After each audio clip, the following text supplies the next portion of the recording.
ಎಲ್ಲರಿಗೂ ನಮಸ್ಕಾರ ಸ್ನೇಹಿತರೆ. ಗೃಹಲಕ್ಷ್ಮಿ ಯೋಜನೆಯ 25 ಮತ್ತು 26ನೇ ಕಂತಿನ ಮಾಹಿತಿಗೆ ನಿಮ್ಮೆಲ್ಲರಿಗೂ ಕೂಡ ಸ್ವಾಗತ. ಇವತ್ತು ಸರ್ಕಾರದ ಕಡೆಯಿಂದ 25 ಮತ್ತು 26ನೇ ಕಂತಿನ ಹಣಕ್ಕೆ ಭರ್ಜರಿ ಗುಡ್ ನ್ಯೂಸ್ ಬಂದಿರುವಂತದ್ದು ಸ್ನೇಹಿತರೆ. 25 ಮತ್ತು 26ನೇ ಕಂತಿನ ಹಣ ಏನಿದೆ ಅದು ಜಮಾ ಆಗೋಕೆ ಕ್ಷಣಗಣನೆ ಶುರುವಾಗಿದೆ ಅಂತಾನೆ ಹೇಳ್ಬೋದು. ಇದರ ಬಗ್ಗೆ ಕಂಪ್ಲೀಟ್ ಮಾಹಿತಿ ಈ ಒಂದು ವಿಡಿಯೋದಲ್ಲಿ ಇರುತ್ತೆ ಸ್ನೇಹಿತರೆ. ವಿಡಿಯೋನ ತಪ್ಪದೆ ಸಂಪೂರ್ಣವಾಗಿ ಲಾಸ್ಟ್ ತನಕ ನೋಡಿ ಸ್ನೇಹಿತರೆ. ವಿಡಿಯೋನ ಎಲ್ಲೂ ಕೂಡ ಸ್ಕಿಪ್ ಮಾಡಬೇಡಿ. ಎಲ್ಲ ಮಹಿಳಾ ಫಲಾನುಭವಿಗಳಿಗೂ ಭರ್ಜರಿ ಅಂದರೆ ಭರ್ಜರಿ ಗುಡ್ ನ್ಯೂಸ್ ಇದೆ ಅಂತಾನೆ ಹೇಳ್ಬೋದು. ಹೌದು ಸ್ನೇಹಿತರೆ, ಈ ಒಂದು ವಿಡಿಯೋದಲ್ಲಿ 25 ಮತ್ತು 26ನೇ ಕಂತಿನ ಗೃಹಲಕ್ಷ್ಮಿ ಯೋಜನೆಯ 2,000 ರೂಪಾಯಿ ಹಣ ಏನಿದೆ ಅದು ಮೊದಲ ಹಂತದಲ್ಲಿ ಯಾವೆಲ್ಲ ಜಿಲ್ಲೆಗಳ ಫಲಾನುಭವಿಗಳಿಗೆ ಮೊದಲು ಜಮಾ ಆಗಲಿದೆ ಅನ್ನೋದನ್ನ ತಿಳಿಸ್ಕೊಡ್ತೀನಿ ಸ್ನೇಹಿತರೆ. ಹಾಗೆಯೇ 25 ಮತ್ತು 26ನೇ ಕಂತಿನ ಹಣದ ಬಗ್ಗೆ ಮುಖ್ಯವಾದ ಮಾಹಿತಿಯನ್ನು ಕೂಡ ತಿಳಿಸ್ಕೊಡ್ತೀನಿ. ವಿಡಿಯೋನ ಎಲ್ಲೂ ಕೂಡ ಸ್ಕಿಪ್ ಮಾಡಬೇಡಿ, ಪೂರ್ತಿಯಾಗಿ ನೋಡಿ. ಅದಕ್ಕೂ ಮುಂಚೆ ನೀವೇನು ಕೂಡ ನಮ್ಮ ಕನ್ನಡ ನ್ಯೂಸ್ ಒನ್ ಚಾನಲ್ನ ಮೊದಲನೇ ಸಲ ಭೇಟಿ ಮಾಡಿದರೆ ದಯವಿಟ್ಟು ಸಬ್ಸ್ಕ್ರೈಬ್ ಮಾಡಿಕೊಳ್ಳಿ ಸ್ನೇಹಿತರೆ. ಇದೇ ರೀತಿ ಎಲ್ಲ ಗೃಹಲಕ್ಷ್ಮಿ ಯೋಜನೆಯ ಮಾಹಿತಿಗಳನ್ನ ಪ್ರತಿದಿನ ನಿಮಗಾಗಿ ಕೊಡ್ತಾ ಹೋಗ್ತೀನಿ. ಹಾಗೆಯೇ ಈ ಒಂದು ವಿಡಿಯೋಗೆ ಲೈಕ್ ಮಾಡೋ ಮೂಲಕ ಸಪೋರ್ಟ್ ಕೂಡ ಮಾಡಿ ಸ್ನೇಹಿತರೆ. 25 ಮತ್ತು 26ನೇ ಕಂತಿನ ಗೃಹಲಕ್ಷ್ಮಿ ಯೋಜನೆಯ ಹಣದ ಬಗ್ಗೆ ನಮ್ಮ ಕರ್ನಾಟಕ ರಾಜ್ಯ ಸರ್ಕಾರದ ಕಡೆಯಿಂದ ಒಂದು ಗುಡ್ ನ್ಯೂಸ್ ಕೊಟ್ಟಿದ್ದಾರೆ ಅಂತಾನೆ ಹೇಳ್ಬೋದು ಸ್ನೇಹಿತರೆ. ಅದೇನಪ್ಪಾ ಅಂದ್ರೆ 25 ಮತ್ತು 26ನೇ ಕಂತಿನ ಗೃಹಲಕ್ಷ್ಮಿ ಯೋಜನೆಯ ಹಣ ಏನಿದೆ ಅದು ನಾಳೆಯಿಂದ ಅಂದ್ರೆ ಇದೇ ಜನವರಿ ತಿಂಗಳಿಂದ ಎಲ್ಲ ಫಲಾನುಭವಿಗಳ ಖಾತೆಗಳಿಗೆ ಬಿಡುಗಡೆ ಮಾಡುವ ಪ್ರೋಸೆಸ್ ಸ್ಟಾರ್ಟ್ ಆಗುತ್ತೆ ಅನ್ನುವಂತಹ ಒಂದು ಗುಡ್ ನ್ಯೂಸ್ ಸಿಕ್ಕಿದೆ ಸ್ನೇಹಿತರೆ.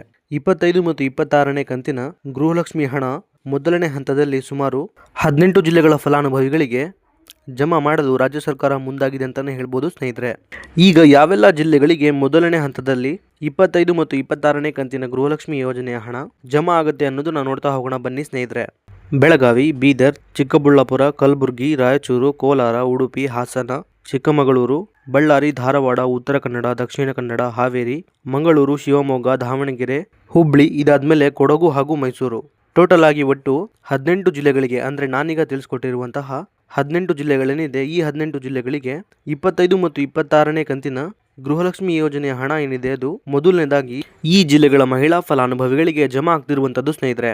ಈಗ ಇಲ್ಲೊಂದು ಕ್ಲಾರಿಟಿನ ನಿಮ್ಮೆಲ್ಲರಿಗೂ ಕೂಡ ಕೊಡ್ತೀನಿ ಸ್ನೇಹಿತರೆ. ಅದೇನಪ್ಪಾ ಅಂದ್ರೆ ಈಗ ನಾನು ತಿಳಿಸ್ಕೊಟ್ಟಿರುವಂತಹ 18 ಜಿಲ್ಲೆಗಳೇನಿದೆ ಈ 18 ಜಿಲ್ಲೆಗಳಲ್ಲಿ ಸಂಪೂರ್ಣವಾಗಿ 25 ಮತ್ತು 26ನೇ ಕಂತಿನ ಗೃಹಲಕ್ಷ್ಮಿ ಯೋಜನೆಯ ಹಣ ಏನಿದೆ ಅದು ಎಲ್ಲಾ ಫಲಾನುಭವಿಗಳಿಗೆ ಒಟ್ಟಿಗೆ ಜಮಾ ಆಗೋದಿಲ್ಲ ಸ್ನೇಹಿತರೆ.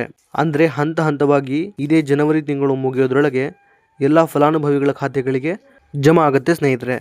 ಯಾಕಂದರೆ ಸಂಪೂರ್ಣವಾಗಿ ಎಲ್ಲ ಫಲಾನುಭವಿಗಳಿಗೆ ಹಣ ಜಮಾ ಆಗೋಕೆ ಕನಿಷ್ಠ ಅಂದರೂ ಸಹ 15ರಿಂದ 20 ದಿನಗಳ ತನಕ ಸಮಯ ಬೇಕೇ ಬೇಕು ಸ್ನೇಹಿತರೆ. ಈ ಮಾಹಿತಿಯನ್ನು ಖುದ್ದು ಲಕ್ಷ್ಮೀ ಹೆಬ್ಬಾಳ್ಕರ್ ಮೇಡಮ್ ಅವರು ನೀಡಿದ್ದಾರೆ. ಹಾಗಾಗಿ ಒಂದು ದಿನಕ್ಕೆ ಇಷ್ಟು ಫಲಾನುಭವಿಗಳಿಗೆ ಅನ್ನುವಂಥ ಒಂದು ರೀತಿಯಲ್ಲಿ 25 ಮತ್ತು 26ನೇ ಕಂತಿನ ಗೃಹಲಕ್ಷ್ಮಿ ಯೋಜನೆಯ 4,000 ರೂಪಾಯಿ ಹಣ ಏನಿದೆ ಅದು ಜಮಾ ಆಗ್ತಾ ಹೋಗುವಂಥದ್ದು ಸ್ನೇಹಿತರೆ. ಈಗ ನಾನು ತಿಳಿಸ್ಕೊಟ್ಟಿರುವಂತೆ ಇಷ್ಟು ದಿನದಲ್ಲಿ 25 ಮತ್ತು 26ನೇ ಕಂತಿನ ಗೃಹಲಕ್ಷ್ಮಿ ಯೋಜನೆಯ ಹಣ ಏನಿದೆ ಅದು ಜಮಾ ಆಗ್ತಾ ಹೋಗುವಂಥದ್ದು ಸ್ನೇಹಿತರೆ.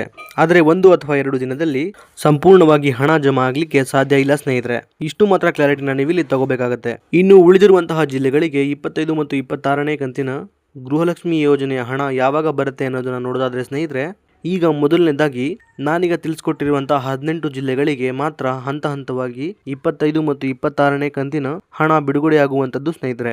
ಹಾಗೆಯೇ ಬಾಕಿ ಇರುವಂತಹ ಜಿಲ್ಲೆಗಳಿಗೆ ಈ ಜಿಲ್ಲೆಗಳ ಫಲಾನುಭವಿಗಳಿಗೆ ಹಣ ಜಮಾ ಆಗುವ ಪ್ರೋಸೆಸ್ ಮುಗಿದ ನಂತರ ಬಾಕಿ ಇರುವಂತಹ ಜಿಲ್ಲೆಗಳಿಗೂ ಕೂಡ 25, 26ನೇ ಕಂತಿನ 2,000 ರೂಪಾಯಿ ಹಣ ಏನಿದೆ ಅದು ಜಮಾ ಆಗೋಕೆ ಶುರುವಾಗುತ್ತೆ ಸ್ನೇಹಿತರೆ. ಇನ್ನು ಸಾಕಷ್ಟು ಜನ ಫಲಾನುಭವಿಗಳಿಗೆ ಇನ್ನೂ ಕೂಡ 23 ಮತ್ತು 24ನೇ ಕಂತಿನ ಬಾಕಿ ಹಣ ಏನಿದೆ ಅದು ಜಮಾ ಆಗಿಲ್ಲ ಅನ್ನುವಂಥ ಒಂದು ಕಾಮೆಂಟ್ಗಳು ಬರ್ತಾ ಇರುತ್ತೆ ಸ್ನೇಹಿತರೆ.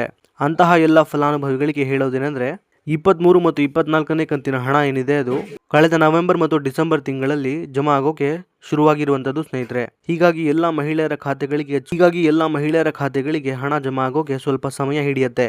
ಆದ್ದರಿಂದ ನಿಮ್ಮ ಖಾತೆಗಳಿಗೂ ಸಹ ಈ ತಿಂಗಳ ಒಳಗಾಗಿ 23 ಮತ್ತು 24ನೇ ಕಂತಿನ ಪೆಂಡಿಂಗ್ ಹಣ ಏನಿದೆ ಅದು ಜಮಾ ಆಗತ್ತೆ. ಹಾಗಾಗಿ ಯಾರು ಕೂಡ ಚಿಂತೆ ಮಾಡುವ ಅಗತ್ಯ ಇಲ್ಲ.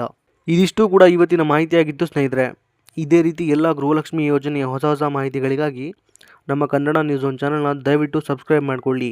ಹಾಗೆಯೇ ಈ ಒಂದು ವಿಡಿಯೋ ನಿಮಗೆ ಇಷ್ಟ ಆಗಿದ್ದರೆ ಲೈಕ್ ಮಾಡೋ ಮೂಲಕ ಸಪೋರ್ಟ್ ಕೂಡ ಮಾಡಿ. ಮತ್ತೆ ಮುಂದಿನ ವಿಡಿಯೋದಲ್ಲಿ ಸಿಗೋಣ. ಅಲ್ಲಿವರೆಗೂ ಧನ್ಯವಾದ.